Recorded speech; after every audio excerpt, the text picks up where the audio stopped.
자, 우리 하나님의 말씀 함께 봅니다. 로마서 9장 1절부터 3절까지 보도록 하겠습니다. 내가 그리스도 안에서 참 말을 하고 거짓말을 아니하노라. 나에게 큰 근심이 있는 것과 마음에 그치지 않는 고통이 있는 것을 내 양심이 성령 안에서 나와 더불어 증언하노니, 나의 형제 곧 고륙의 친척을 위하여 내 자신이 저주를 받아 그리스도에게서 끊어질지라도 원하는 바로라. 아멘. 이번에 우리 성도님들이 저를 위하여 열심히 기도해 주신 덕분에 미국에서의 집회들을 잘 마치고 이렇게 돌아왔습니다. 여러분, 잠깐이지만 저에게 일어났던, 저와 함께 하셨던 하나님의 은혜를 또 저를 위해서 기도해 주신 여러분들과 함께 나누기를 원합니다. 제가 2주 전이죠. 그러니까 주일날 오후에 24일 저녁에 이렇게 집회에 참석하기 위해서 이렇게 미국으로 향해 떠나가게 됩니다.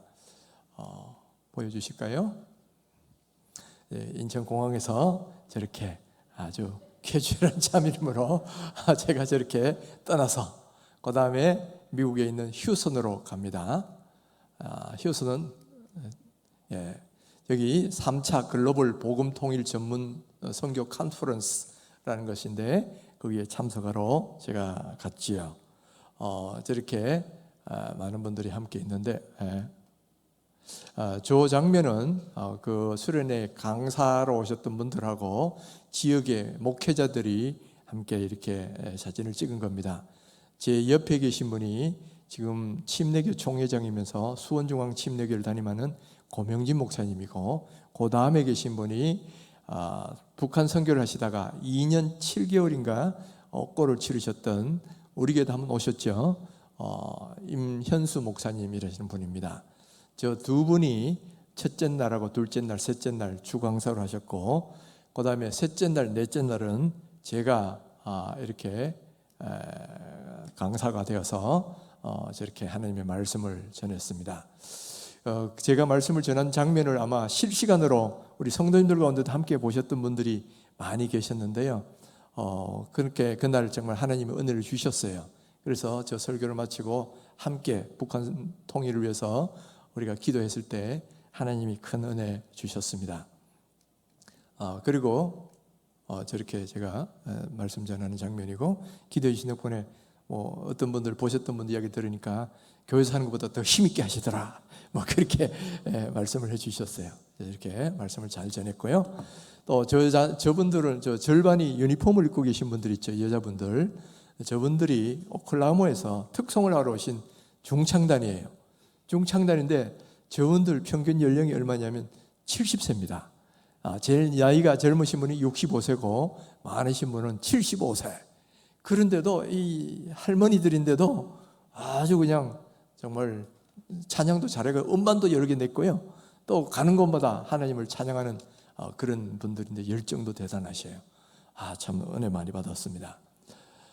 그리고 저기 계신 분은 그 집회를 주관했던 그 교회 담임 목사님이신데, 알고 보니까 제가 총신대에서 몇 년 동안 신학과에서 이렇게 철학을 강의한 적이 있는데, 그때 저한테 철학을 배웠다는 학생이었다 그래요. 그래서 여스승님 오셨다고, 저기 휴스턴에 제일 명물이 뭡니까? 미국 항공우주국 나사 본부가 있어요. 거기에 잠깐 집회 마치고 잠깐 이렇게 구경을 시켜주셨습니다. 그리고 이제 이 집회를 마치고 토요일 날은 이렇게 동토의 땅 알래스카로 비행기를 타고 가는데 무려 7시간 20분, 직항으로도 그렇게 걸려요. 자, 그걸 타고 가는데 눈 높인 것이 보이죠? 저기 앵커리지 있는 열린문 교회라는 곳에서 제가 이제 오전에 말씀과 또 오후에는 연합 집회를 또 인도하게 되죠. 되고 난 뒤에 저 앞에 있는 분이 이제 그 열린문 교회 담임 목사님이시고, 그 옆에 계신 분이 이 지역의 목회자 연합회 대표 되시는 분이 함께 있었습니다. 그리고 그날 주일 집회를 마치고 나는데 앵커리지까지 갔으니까 빙하를 한번 보고 와야 되잖아요.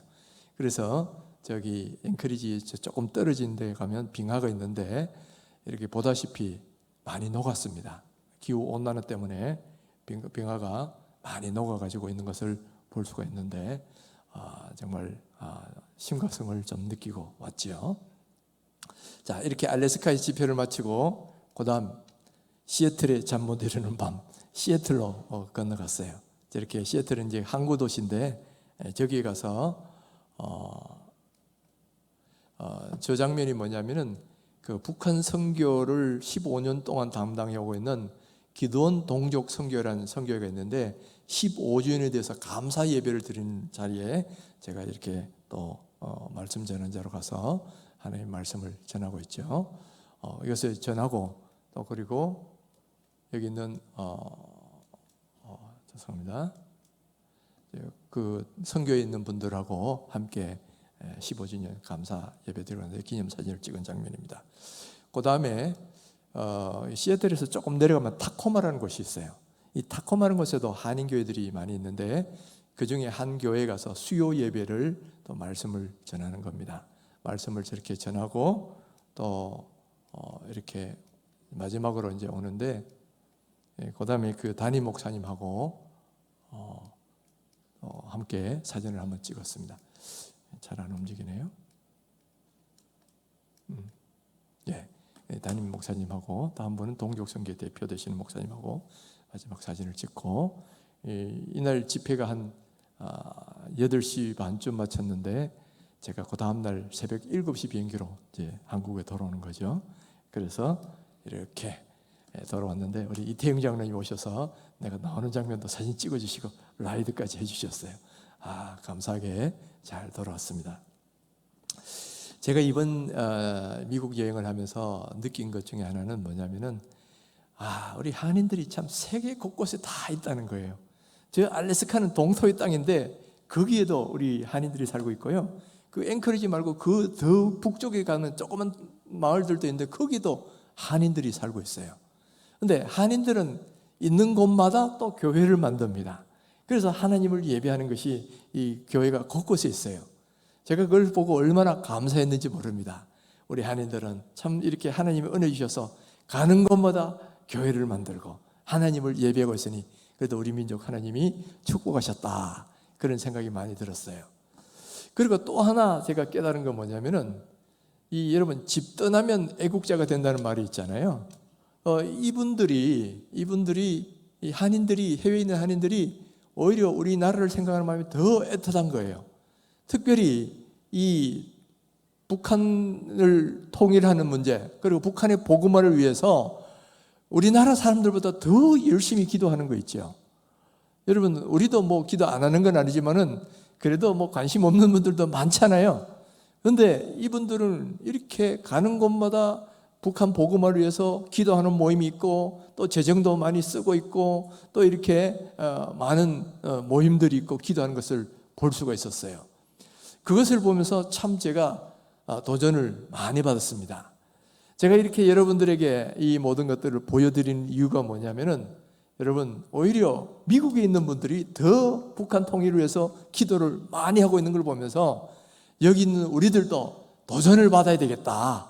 우리들도 이 도전을 받고 자극이 받아가지고 우리도 더 열심히 북한 복음화를 위해서 또 북한 남북 통일을 위해서 기도해야 되겠다라는 그런 마음이 더 많이 들었다는 거예요.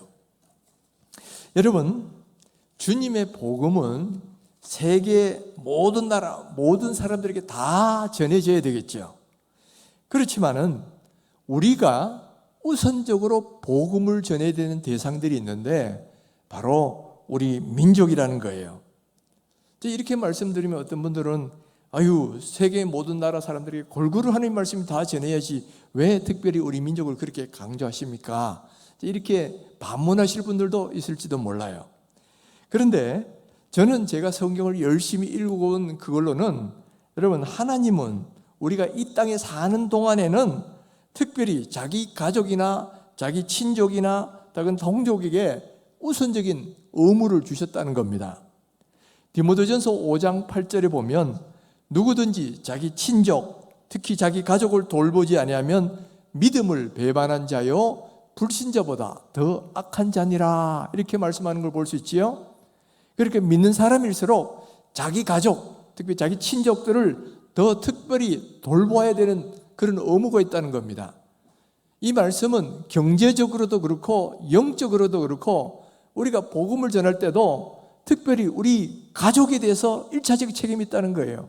여러분, 내 자녀, 내 부모, 내 배우자, 이런 사람들에게 복음을 전해서 영적으로도 우선적으로 복음을 전해야 될 책임이 있고요, 또 경제적으로도 그를 도와야 될 우선적인 책임이 가족들에게, 혈연들에게는 있다라는 그런 말씀이지요. 그러니까 이것을 조금만 더 확대하면 여러분, 우리의 동족인 우리 민족을 향하여 복음을 전해야 된 우선적 책임이 오늘 우리들에게 있다라는 것을 말씀해 준다라는 거예요. 뿐만 아니라 오늘 우리가 읽은 이 본문의 내용도 바로 사도 바울이 자기 민족을 향하여 애틋한 그런 마음을 갖고 있는 것을 우리가 볼 수가 있습니다. 여러분, 바울이 어떤 사람입니까? 특별히 이방인의 사도로 부르심을 받은 사람이에요. 그래서 그 이방인들을 향해서 나가서 복음을 전하고 교회를 세우고 그들도 하나님 백성이 되도록 만들고, 또 뿐만 아니라 이 하나님의 은혜는 이방인이나 유대인이나 차이가 없다, 이것을 굉장히 강조했던 사도가 바로 바울이에요. 바로 그런 바울, 이방인의 사도로 헌신했던 바울조차도 그 마음 속에는 자기 동족을 향한 애틋한 마음이 있었다는 겁니다. 1절과 2절 말씀을 가만히 보시면 사도 바울 마음속에는 바로 이 큰 고민과 큰 고통이 있었는데, 그 고통이 뭐냐 하는 것을 3절에서 이렇게 말을 합니다. 형제들아, 나의 형제 곧 고륙의 칭체력을 위하여 내 자신이 저주를 받아 그리스도에게서 끊어질지라도 원하는 바로라. 여기 뭘 원하는지 목적어가 안 나와 있는데 문맥을 보면 바로 자기 동족의 구원을 원한다, 그런 말이에요. 내가 내 자신이 저주를 받아 그리스도에게서 끊어질지라도 내 동족이 구원받기를 원한다라는 거예요. 이 10장 1절에 가면 더 분명하게 이것을 말씀합니다. 형제들아, 내 마음에 원하는 바와 하나님께 구하는 바는 이스라엘을 위함이니 곧 그들로 구원을 받게 함이라. 그러니까 사도 바울은 비록 이방인의 사도로서 이방인으로 헌신하지만은 그러면서도 동시에 자기 동족인 이스라엘 백성, 민족 유대인들이 다 예수 믿고 구원받기를 원하는데, 어느 정도로 원하느냐면 설령 내가 하나님께 저주를 받아서 그리스도께서 끊어진다 해도 우리 민족이 구원받았으면 좋겠다 이거예요. 여러분, 자기 구원을 못 받더라도 내 온 동족이 구원받는다면 난 그것을 인해서 기뻐하겠다, 그런 마음이죠. 얼마나 자기 민족을 사랑했으면 자기 구원 못 받는 것까지도 자기는 감수하겠다, 이런 말을 하잖아요. 바로 이 대목이 오면 우리는 구약 시대에 또 이와 같은 마음을 가졌던 한 사람을 생각할 수 있어요. 바로 모세입니다. 이스라엘 백성이 이 시내산에 와서 금송아지를 만들고 우상을 숭배하니까 하나님이 진노하셔서 그들을 다 진멸하려고 하셨어요. 그때에 모세가 하나님을 이렇게 만류하고 나서는데 어느 정도로 각오로 만류하느냐면은 이렇게 말합니다. 그러나 이제 그들의 죄를 사하시옵소서. 그렇지 아니하시면 원하건대 주께서 기록하신 책에서 내 이름을 지워버려 주옵소서. 차라리 내가 생명책에서 내 이름이 지워진다 해도 내 민족의 죄를 사하시고 그들을 구원해 달라고 하나님께 그렇게 간절히 기도하고 있는 이 모세의 모습을 볼 수가 있지요. 바로 그와 똑같은 모습이 오늘 사도 바울에게도 동일하게 나타납니다. 내가 저주를 받아 구원의 은혜가 끊어진다 해도 내 동족이 구원받기를 원합니다 하고 자기 동족에 대한 애틋한 마음을 이렇게 표현하는 것을 우리가 볼 수가 있지요. 여러분, 이 말은 오늘날 우리에게 무엇을 말해주는 겁니까? 오늘 우리도 우리의 동족인 우리 민족에게 대해서 우선적인 책임이 있고 우선적으로 그들의 복음을 위해 기도해야 된다는 것을 오늘 우리들에게도 말을 해주고 있다는 거예요. 여러분, 지금 우리나라가 남북으로 분단된 지가 지난 2주 전이 딱 77주년이 되는 그런 날이었어요. 이 77년이 지나는 동안에 그래도 이 남쪽은 하나님의 은혜를 받아서 영적으로도 이렇게 하나님 믿는 사람이 많이 이렇게 교회가 세워졌고, 오늘도 우리가 이렇게 자유롭게 예배하고 있잖아요. 또 경제적으로도 하나님이 축복 주셔서 그야말로 세계 10위의 경제를 자랑합니다. 그리고 이제는 1인당 GNP가 곧 일본을 넘어선다 그래요. 이런 정도로 하나님이 우리에게 축복하셨는데, 그러나 우리의 절반인 저 북한 땅은 어떻게 됐느냐. 그 77년 동안 정반대의 길을 걷고 있다는 거예요. 여러분, 경제적으로는 지난 고난의 행군 동안 300만 명이 굶어 죽었습니다. 그리고 그 고난의 행군이 지금도 지속되고 있어요. 정치적으로는 자유롭게 말할 수도 없고 이사도 함부로 못하는 그런 억압 속에 살고 있지요. 영적으로는 엄청난 박해를 받아가 종교의 자유가 없어서 하나님의 복음을 들어보지도 못하는 사람들이 대다수단 말이에요. 이 북한의 상황을 국제기관에서 조사를 해보니까 모든 지수가 다 꼴찌예요. 먼저 민주화 지수는 세계 167개국 가운데 167등, 경제 자유화 지수는 180개국 가운데 180등, 꼴등이죠. 언론 자유화 지수 180개국 가운데 180등, 역시 꼴등. 부패 지수 196개국 가운데 196등, 꼴등이에요. 근데 1등 하는 게 또 있어. 세계 노예화 지수 167개국 가운데 1등. 기독교 박해 지수 전 세계 가운데 20년 동안 매년 세계 1등을 차지한 나라가 바로 북한이다라는 거예요. 그러니까 지금도 북한에서는 기독교에 대한 탄압이 지속되고 순교자의 피가 지금도 흐르고 있다는 거죠. 굶어 죽고 맞아 죽고 총 맞아 죽고, 한마디로 말하면 지옥 같은 일들이 지금 북한 땅에서는 계속 일어나고 있다는 거예요. 이번에 휴스턴 대회 때 남한에 내려온 탈북자들 가운데 신학을 공부하는 신학생들이 13명이 참석을 했어요.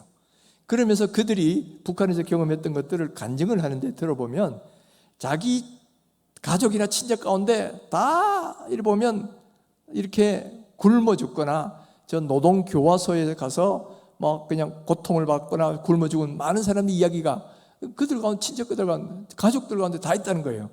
교정은 본인이 고아원에서 자랐는데 고아원에서 죽어가는 수많은 애들도 봤고, 또 노동교화소에 가서는 또 역시 굶어 죽는 수많은 노동교화소에 있는 사람들을 자기가 봤다는 거예요. 거기 들어가면 대부분은 웬만하면 살아나오지 못한다 그래요. 근데 의지가 있는 사람, 끝까지 버티고 의지가 있는 사람은 어쨌든 뭐 쥐를 잡아먹든 풀을 뜯어먹든 살아나온다는 거죠.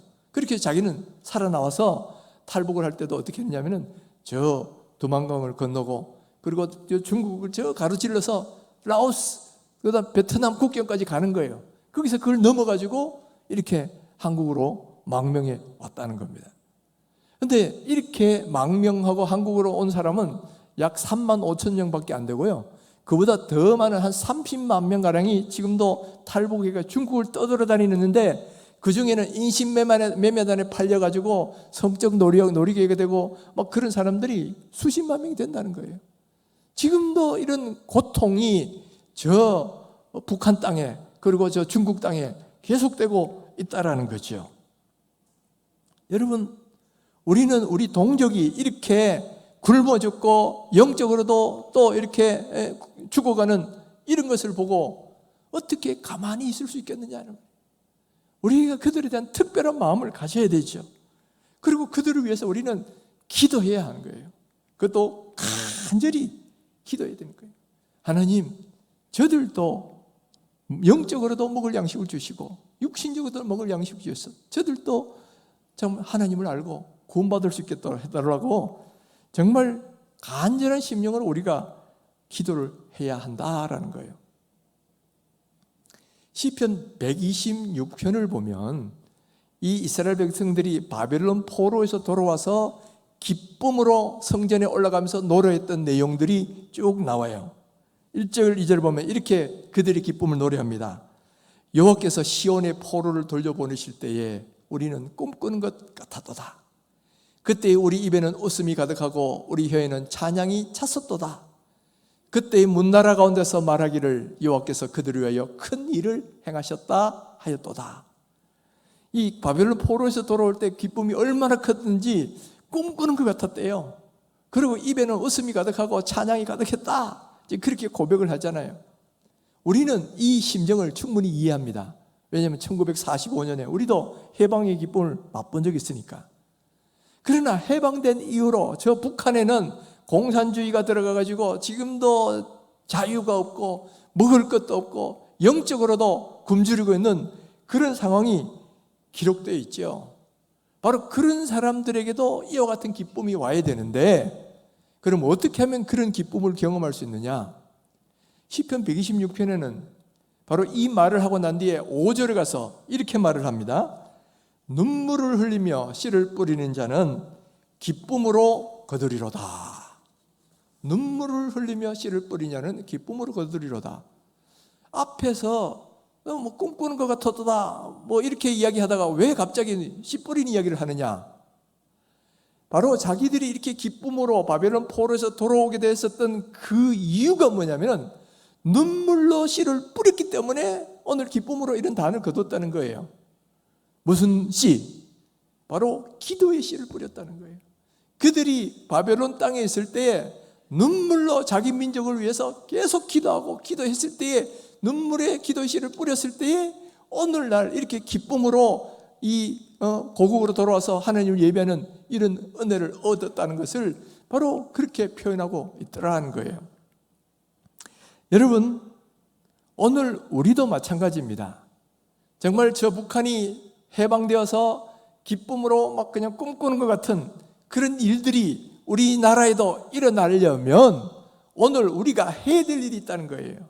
그게 뭐냐면은 눈물로 씨를 뿌리는 일이 필요해요. 눈물로 씨를 뿌리지도 않는데 갑자기 해방이 온다. 그건 안 되는 거예요. 우리가 눈물로 기도를 씨를 뿌릴 때에 하나님이 기쁨으로 거둘 수 있는 그 날을 오게 해주신다는 거예요. 이스라엘 백성들도 저 바벨론에 있을 때에 바로 다니엘이 금식하며 회개하며 기도했고, 이 느헤미야가 울면서 기도하면서 기도했고, 또 바벨론 강변에서 눈물로 기도했던 사람들이 있었기 때문에 바로 이렇게 포로에서 돌아올 수 있었던 은혜가 있었다는 거예요. 여러분, 이것이 하나님의 뜻입니다. 여러분, 하나님은 우리가 기도 안 하는데도 그저 통일을 주시는 게 아니에요. 반드시 우리의 기도를 통하여 이렇게 이 은혜 주시기를 기뻐하신다는 거예요. 에스겔서 36장을 보면 하나님께서 약속하시는 게 있어요. 이제 바벨론 포로로 잡혀가 있는 사람들에게 내가 앞으로 장차 너희들을 고국으로 돌아가게 해주겠다. 내 이름을 걸고 약속한다. 이렇게 말씀하시고 난 뒤에 36절에 가면 또 뭐라고 덧붙이시냐면, 그래도 이스라엘 백성이 이같이 자기들에게 이루어주기를 내게 구하여야 하리라. 구해야 된다는 거예요. 하나님이 약속까지 다 해주셔도 우리는 또 우리가 기도하는 것이 있어야 된다는 거예요. 하나님은 우리의 기도를 통하여 그 뜻을 이루시기를 기뻐하시는 이유가, 만약 기도 안 하는데도 하면 내가 잘나서 됐거나 우연히 뭐 운때가 맞아서 됐거나 이렇게 생각을 하는 거예요. 그래서 교만할 수밖에 없어. 하나님이 하셨다, 우리는 감사할 수밖에 없구나, 은혜다, 이걸 느끼게 하시려고 반드시 우리의 기도하는 걸 통해서 그 일을 이루시기를 기뻐하신다는 거예요. 그렇기 때문에 여러분, 오늘 우리가 이 북한의 이 고통받는 사람을 보면서 그들도 해방되기를 원한다면 우리가 지금 해야 될 것이 있어요. 눈물로 그들을 위하여 기도해야 된다는 거예요. 우리가 기도할 때에 하나님이 우리의 기도 들으시고 해방의 기쁨, 통일의 기쁨을 우리에게도 주신다라는 거예요. 여러분, 통일은 그저 오는 게 아닙니다. 바로 눈물로 기도의 씨를 뿌릴 때 주어지는 게 통일의 기쁨의 단이라는 거예요. 이것을 성경이 지금 말씀하고 있다는 거예요. 그래서 여러분, 이제 우리도 저 북한을 바라보면서 정말 안타까운 심정으로 저들을 위해 기도하셔야 돼요. 통일을 위해서 기도하시고, 저들 가운데도 정말 주의 복음이 들어가서 그들도 예수 믿고 구원받는 걸 위해서 기도하셔야 돼요. 그런데 기도할 때에 꼭 염두에 둬야 될 두 가지 사항이 있다는 거예요. 첫 번째는 뭐냐면은 주님의 시야를 가지고 주님의 뜻대로 구해야 된다는 겁니다. 주님이 지금 우리가 무엇을 기도하기를 원하시는지 그것을 잘 알고 그것을 기도해야 된다는 거예요. 여러분, 이스라엘 백성이 저 바벨론 포로로 잡혀간 이유가 뭐 군사적 힘이 약했기 때문도 아니고요, 정치적인 이유 때문도 아니에요. 본질적으로는 뭐 때문이다? 영적인 이유 때문입니다.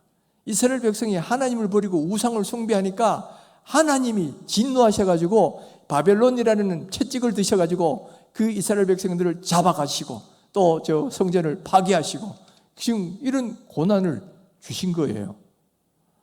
그러니까 여러분, 다시 바벨론 포로에서 돌아오려면 뭘 기도해야 됩니까? 죄를 회개하죠. 하나님, 우리가 범죄해서 지금 이런 매를 맞고 있는데 우리 죄를 용서해 달라고 먼저 죄를 회개하고, 하나님 우리 다시 한번 싸매시고 고쳐주세요, 이렇게 기도해야 되는 게 이게 하나님의 뜻이고 올바른 순서예요. 실제로 다니엘도 기도할 때 바로 그렇게 기도를 합니다. 다니엘이 이제 이스라엘 백성이 고국으로 귀환되기 한 1년 전쯤이니까 그것을 깨닫고 자기 민족을 위하여 금식하며 기도하는데, 그때 무엇을 위하여 기도하냐면은 바로 죄를 회개하면서 그 다음에 이 민족 다시 회복시켜달라고 그렇게 기도를 하고 있죠. 여러분, 이것이 왜 중요하냐면 오늘 우리가 북한을 위해서 무엇을 기도할 것이냐를 보게 해주는 좋은 모델이라는 거예요. 여러분, 저 북한은 한때 동방의 예루살렘이라 그럴 정도로 복음이 굉장히 왕성했던 곳이에요. 그런데 지금은 완전히 무너지고 또 그리고 이제는 교회가 하나도 없지요.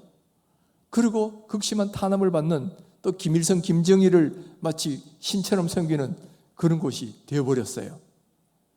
우리가 참새 한 마리도 하나님의 허락 없이는 떨어지지 않는 것을 믿는다면 하나님이 분명히 여기에서 무슨 뭔가 의도가 있고 섭리가 있으실 텐데 하나님이 왜 그러면 저 북한 땅을 저렇게 공산화 시키셨을까?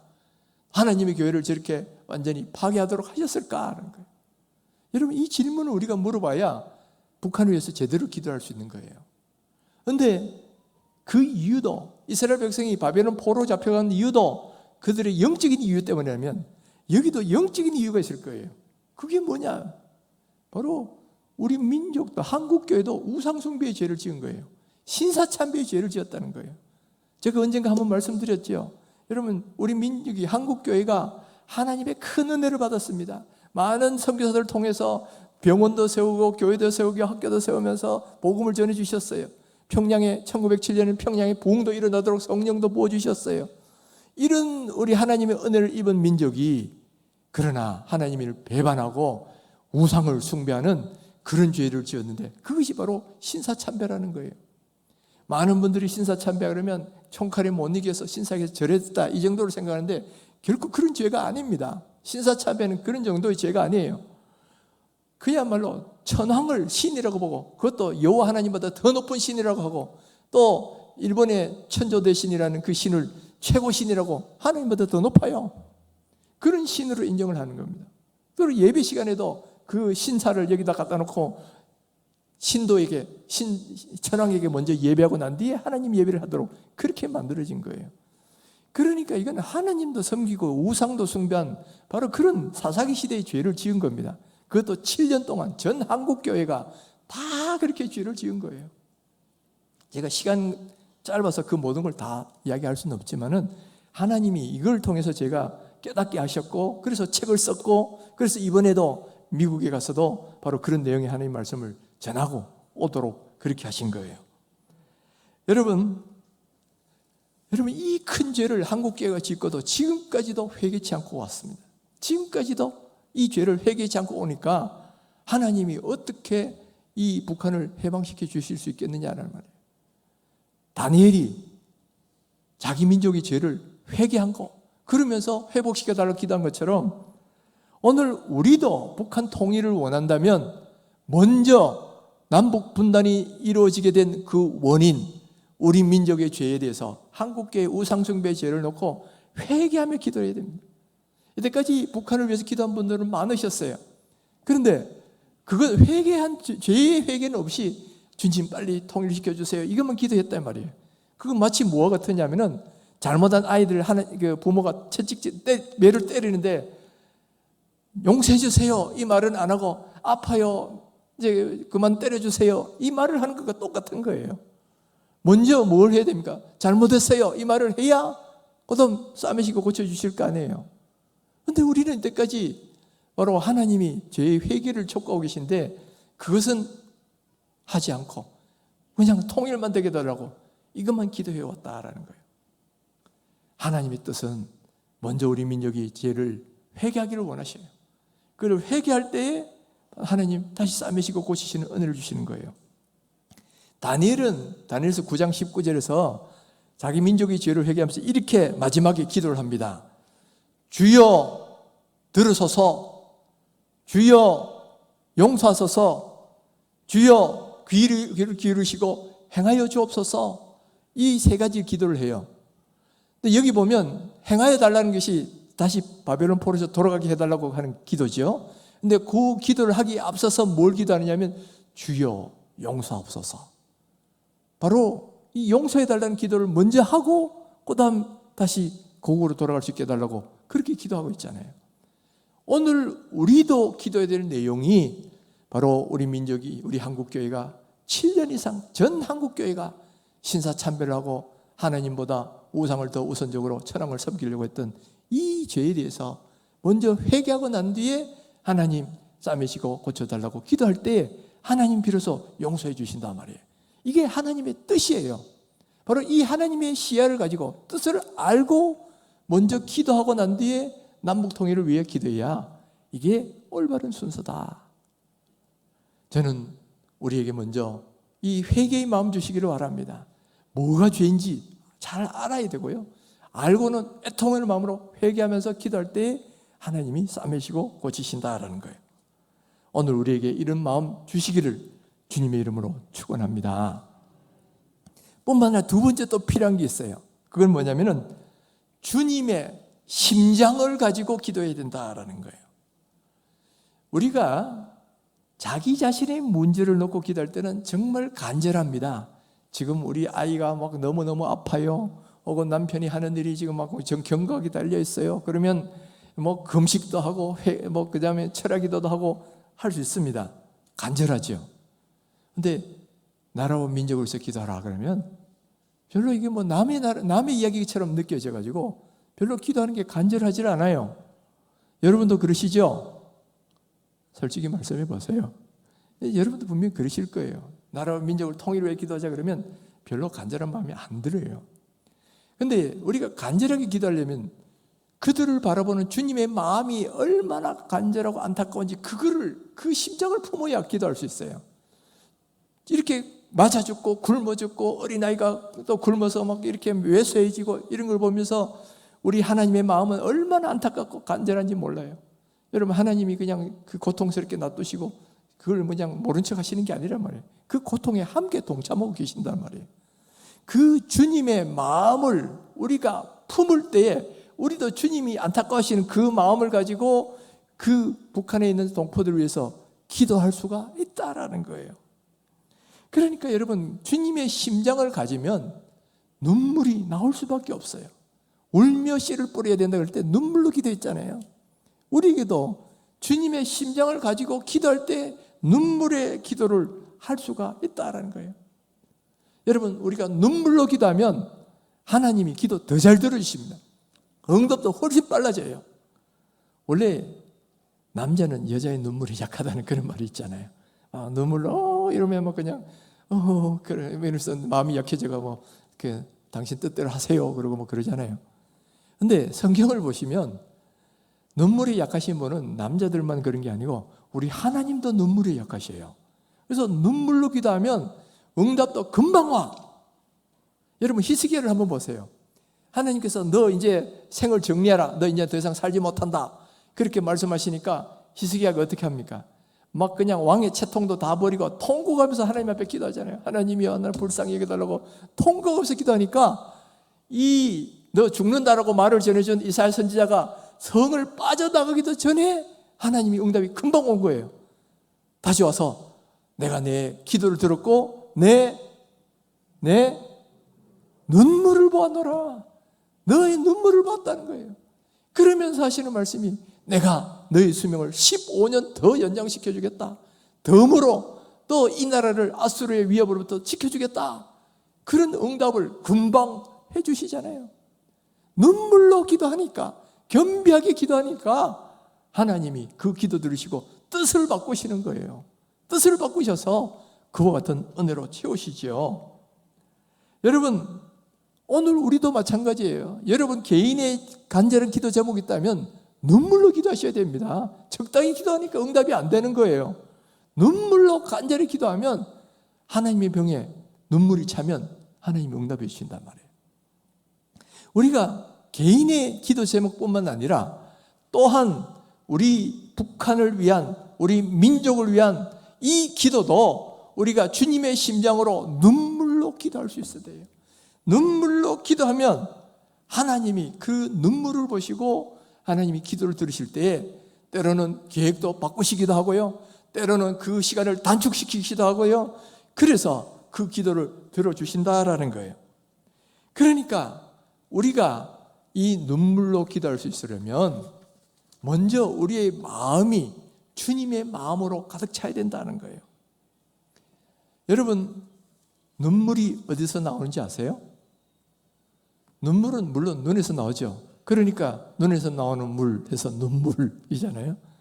그러나 사실은 눈물은 눈에서 나오는 게 아니에요. 그보다 더 깊은 곳이 있어요. 어디냐? 가슴에서 나오는 거예요. 내 가슴이 애틋함이 있고, 가슴에 뜨거운 마음이 있고, 가슴에 뜨거운 뭔가가 있고, 그럴 때에 거기서부터 눈물이 되어서 나오는 거지. 여러분, 가슴도 없는데 눈에서 눈물이 나오는 경우는 없어요. 물론 뭐 안약을 넣는다거나 뭐 이래가지고 악어 눈물이 나올지는 몰라도, 여러분, 우리가 뜨거운 가슴이 있을 때 거기서부터 눈물이 저절로 솟아나오는 거란 말이에요. 그러니까 여러분, 이 민족을 향한 주님의 그 심장을 가질 수 있도록 그걸 먼저 위해서 기도하셔야 돼요. 그럴 때 우리가 눈물로 이 나라를 위해서 기도할 수 있다라는 거예요. 저는 1997년도에 미국에 공부하러 가기 위해서 1년간 비지팅 스칼라로 나간 적이 있죠. 그때 하나님의 부르심을 받았어요. 하나님이 저를 목회자로 부르실 때에 먼저는 3일 동안 집 바깥에 나가지 말고 금식하면서 너 죄를 다 회개해라 그러지. 그래서 3일 동안 정말 제 죄를 막 이렇게 나가지도 않고 회개하는 시간을 가졌어요. 그러니까 제 마음이 상당히 깨끗하게 되더라고요. 그로부터 한 달쯤 뒤에 하나님께서 다시 너 3일 동안 금식하면서 기도해라. 이번에는 뭘 위해서 기도하느냐면, 그때가 IMF가 나가지고 온 나라가 참 힘들 때였어요. IMF를 낳은 이 한국 교회 죄악을 위해서 회개하면서 기도하라는 거예요. 그래서 또 3일 동안 집 바깥에 나가지 않고 이제 그걸 위해서 기도하는데, 사실 그전에는 저도 나라와 민족 그러면 전혀 관심도 없습니다. 내 문제가 되면 아주 기도를 하지만은 나라와 민족 그러면 별로 나한테 와닿는 기도 제목도 아니었어요. 그런데 이때 나를 위해서 회개하면서 기도하라 그러시니까 그때 처음으로 제가 나를 위해서 금식하며 기도했죠. 그리고 우리 민족의 죄를 놓고 기도했어요. 그때 하나님이 저에게 깨닫게 해주신 게 뭐냐면, 너 3일 동안 굶어도 그렇게 배가 고픈데, 북한도 그때 고난의 행군 기간이었거든요. 굶어 죽는. 그래서 저 북한에 있는 아이들은 얼마나 배고프겠냐. 그걸 하나님께서 말씀해 주시는 거예요. 깨닫게 해주시는 거예요. 나는 3일 동안 굶어서 그래도 먹을 수 있잖아요. 그러나 북한에 있는 아이들은 그렇게 오랫동안 굶어가지고 이렇게 외서해지고 뼈만 낚는 그런 아이들로 가는데 얼마나 배고프겠냐. 그 심정을 조금씩 알게 해주시고, 또 그때 제가 읽은 성경이 바로 예레미야 애거였어요. 바로 나라와 민족의 죄를 놓고 울면서 회개하면서 기도하는 예레미야의 서를 읽으면서 그 심령을 조금씩 내 마음에 이해가 돼요. 그러면서 저에게도 조금씩 하나님께서 나라를 위한 눈물을 주셨어요. 그래서 그 뒤에 제가 돌아서 99년대에 제가 중국에 가서 탈북자들 선교하시는 분하고 같이 중국에 간 적이 있어요. 그래서 탈북자를 만나봤을 때 그 탈북자를 보면서 정말 내 속에서 솟아나는 그런 안타까움이어서 함께 눈물을 흘리면서 기도했어요. 눈물을 주셨어요. 또 그 뒤에 제가 신대원 들어가서 이제 졸업반 때 성지 여행을, 졸업 여행을 갔습니다. 그래서 터키의 라오디게아 교회를 가봤는데, 그때는 라오디게아 교회가 아직 유적이 발굴되기 전이어가지고 그 폐허가 된 것이 그대로 있는 거예요. 그대로 막 그냥 그 돌무더기만 위에 이렇게 땅 위에 나와 있는 것을 봤는데, 이 라오디게아 교회가 어떤 교회입니까? 차갑지도 않고 뜨겁지도 않아서 내가 토하여 내치리라 했던 교회였잖아요. 바로 그 말씀이 바로 그렇게 되어 있다는 거예요. 그걸 보는 순간 내 마음에 차갑지도 않고 뜨겁지도 않고 경고를 받았음에도 저렇게 회개치 않다가 이렇게 폐허가 됐구나 생각하니까 가슴이 벅차오는데, 문득 뭐가 생각나냐면 우리나라가, 우리 한국교회도 차갑지도 않고 뜨겁지도 않고 점점 식어져 가고 있잖아요. 그러면 우리나라 한국교회도 나중에 이렇게 되는 거 아닐까, 이렇게 생각되니까 너무 제 가슴이 벅차오르는 거예요. 그래서 여러 신학생들이 다 있는 자리에서 제가 대표로 기도했어요. 울면서 기도했어요. 하나님, 우리 민족 가운데 이런 일이 일어나지 않게 해달라고. 하나님이 저에게 그런 눈물을 주셨어요. 왜냐하면 나라와 민족을 볼 때 울 수 있는 마음을 제가 그때에 97년도 98년도에 하나님이 회개하게 하셨을 때 그 마음을 조금 주셨으니까 이렇게 나라와 민족을 위해서도 울 수 있는 그런 마음을 조금 주시더라고요. 여러분, 오늘 이런 마음을 하나님께서 우리 모든 성도들에게도 동일하게 주시기를 간절히 바랍니다. 여러분, 내 문제만 생각하지 마시고 우리 나라와 민족의 문제, 저 북한에 있는 동포들의 문제를 생각하면서 가슴 아파하면서 주님의 심장으로 울면서 기도할 수 있는 그런 마음을 하나님 우리에게 주셨으면 좋겠어요. 그래서 우리가 북한을 생각할 때마다 가슴이 아프고 그들을 위해서 기도하는 마음이 우리 모든 사람들에게 동일하게 하나님 주셨으면 좋겠단 말이에요. 그렇게 기도할 때에 하나님이 우리의 기도 들으시고 응답해 주신다는 거예요. 분명히 하나님의 그 시간을 때로는 감하셔서라도 통일이 더 빨리 올 수 있도록 하나님 응답해 주신다는 거예요. 주님의 병에 우리의 눈물이 찰 때까지 하나님 기다리셔요. 우리가 더 많은 눈물 흘리고 더 많은 기도를 하면 더 빨리 응답을 주실 것이고, 그렇지 않으면 더 나중에 이루어질 수 있도록 그렇게 될지도 몰라요. 그러니까 여러분, 저 북녘 땅에 있는 우리 모든 동포들, 고통받는 그런 사람들을 보면서 정말 안타까운 마음으로 기도하시면 참 좋겠어요. 하나님의 마음을 주시고 하나님의 시야를 주셨으면 좋겠어요. 우리 교회는 그래도 4대 사명 가운데 하나가 뭐예요? 나라와 민족을 위해 기도하는 교회입니다. 그래서 새벽마다 또 금요일마다 나라를 위해서 기도하잖아요. 또 우리 교회는 앞으로 통일되면 저 북한의 맹상군에다가 교회를 개척할 것을 우리의 비전으로 세워놓고 있어요. 그렇다 그러면 여러분, 남북 통일이 빨리 올 수 있도록, 복음이 저 땅에도 들어갈 수 있도록 주님의 심장으로 되어서 간절한 마음으로 기도해야 된다는 거예요. 우리가 눈물로 기도할수록 통일의 그날은 더 빨리 올 것이에요. 다니엘은 나라와 민족의 죄를 자기의 죄를 알고 회개할 뿐만 아니라 빨리 이 민족 회복시켜달라고 간절히 기도했습니다. 여러분, 그와 같은 다니엘의 심정을 오늘 우리에게도 주시기를 바랍니다. 하나님은 지금 다니엘과 같은 기도하는 사람을 찾고 계셔요. 나라와 민족을 위해서 기도할 사람을 찾고 계신단 말이에요. 그러면 누가 그런 사람이 되겠습니까? 바로 오늘 여기 있는 저와 우리 교회가, 우리 성도님들이 그런 다니엘의 심정으로 기도하는 사람이 될 수 있기를 간절히 바랍니다. 그래서 하나님이 우리의 기도 들으시고 하루속히 저 북한 땅이 열리고 남북이 평화적으로 통일되고 저 땅에도 주의 복음이 들어가는 그날이 올 수 있다는 것을 믿음의 눈으로 바라보고 우리가 오늘도 눈물의 씨로 부르시자 하는 거예요. 오늘 이 자리가 또 우리 모든 성도님들이 다니엘의 심정으로 정말 하나님께 나라와 민족을 위해서 기도할 수 있는 그런 분들이 다 되시기를 주님의 이름으로 축원합니다.